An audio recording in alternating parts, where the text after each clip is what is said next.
Hey, hello, Jack Tubbs from the J Team at Realty One in Surprise, Arizona, coming to you on this beautiful Tuesday morning or afternoon here in the Valley in Phoenix, Arizona. Hey, just a quick check-in today, and I know I've kind of reported on this before. We talked about how they're qualifying mortgages, how they're doing some things different, and then that there was a patch put in to help people qualify for more mortgages during the pandemic. It was a way to help them help purchasers and people that were applying for mortgages qualify during the pandemic and some of the pressure that was economic pressure that some people were under during the pandemic. And what they basically did is they established something called ability to repay, ATR. And that was kind of their patch, because what ability to repay did is that anybody who lived in the household who was bringing in income, that income could be put towards the qualification for the mortgage that the purchaser was applying for. So basically, if we had in-laws living in the household and they were bringing in an income, say of Social Security or a pension fund or retirement fund from an IRA, whatever they had established, that income could be used to help the purchaser qualify for the mortgage that they applied for to purchase the home.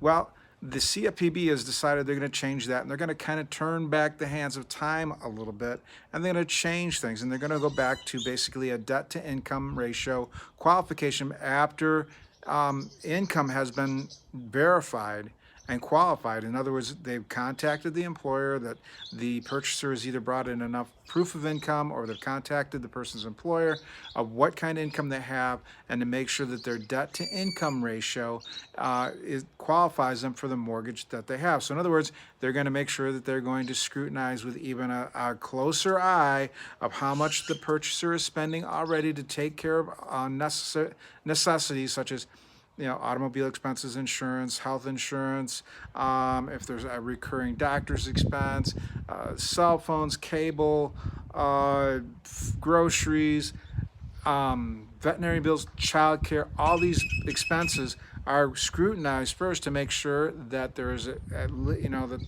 at least that does not take more than 43% of the purchaser's income, so that their debt to income ratio is no more than 43% of what they're bringing in now for them to qualify for the mortgage that they're applying for.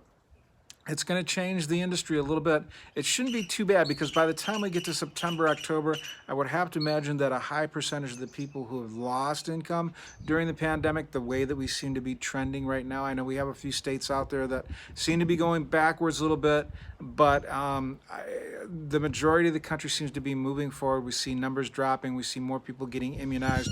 We see all these things that kind of, at least right now, at all projections that we can see, that incomes and the economy should be getting back closer down the pace it was prior to the pandemic, and the beginning of 2020 or the end of 2019.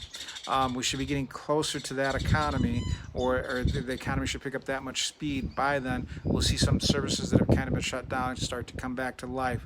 I mean, the housing market here in the Valley does not seem to be affected at all, and we can see that in a lot of states throughout the union, that the real estate industry continued to be strong even during the pandemic. But one of the things that's been hampering some of the people that that they were hit economically by the pandemic was the ability for them to qualify for a mortgage. So there was a patch put in place that was called the ability to repay. And basically what that did is that anybody who was in the household that was bringing in an income, that income could be used to qualify for the mortgage. Well, that's going to change now. We're going to go back to more of the older fashioned system, make sure that the current debt ratio of the purchaser is not more than 43% of what their monthly income is after taxes. Make sure that it doesn't go beyond 43%, so they know if there's enough disposable income there for the purchaser to be able to not only afford the house, but any added expenses above and beyond that, thus protecting the lenders to make sure that they don't get caught up in another housing crisis. They don't have a whole bunch of homes that they have to foreclose on, and we don't have the crisis of 2009, which didn't really clear up until about 2012, 2013. And it really hurt a lot of banks, and it also hurt the federal government, because the federal government spent a lot of money to shore that up, also to cover the losses of Fannie Mae, Freddie Mac, and Ginnie Mae. So just to make sure that that doesn't happen again, they're going to go back to the older fashioned system. Now, if the purchaser does have this additional income to be able to use towards household expenses, that's more of a plus for them. But it looks as if right now, according to the CFPB, will not be used to be able to qualify for a mortgage after July 1st. Now, this all may be changed, but this is what has been proposed by the CFPB at the expiration of the Fannie Mae, Freddie Mac patch that was put in with the ability to repay. So, just a warning for out you there that it kind of thought that you were going to be able to use that. If you're going to use that, do it now before this expires.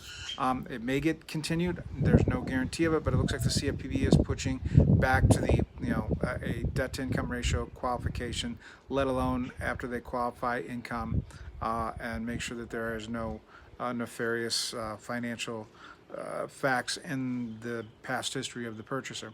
So that's what I want to share with you. And hey, if you want to talk to a lender that can answer some of these questions even better than myself, please, I'd be more than happy to refer you to one. I work with 3 great lenders throughout the Valley here.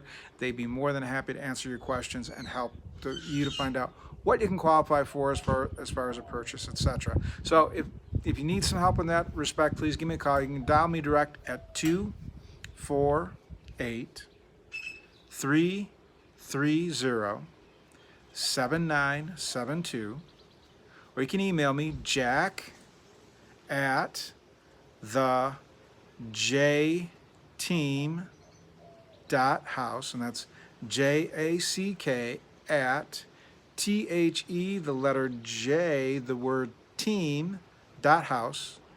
Or you can call the office and talk to any of my team members. You can get a hold of them at 623-252-4061. Hey, this is Jack Tubbs from the J Team at Realty One in Surprise, Arizona, wishing you a fantastic Tuesday. Have an awesome day, and I will see you tomorrow with more about what's going on in the Phoenix real estate market. Bye-bye.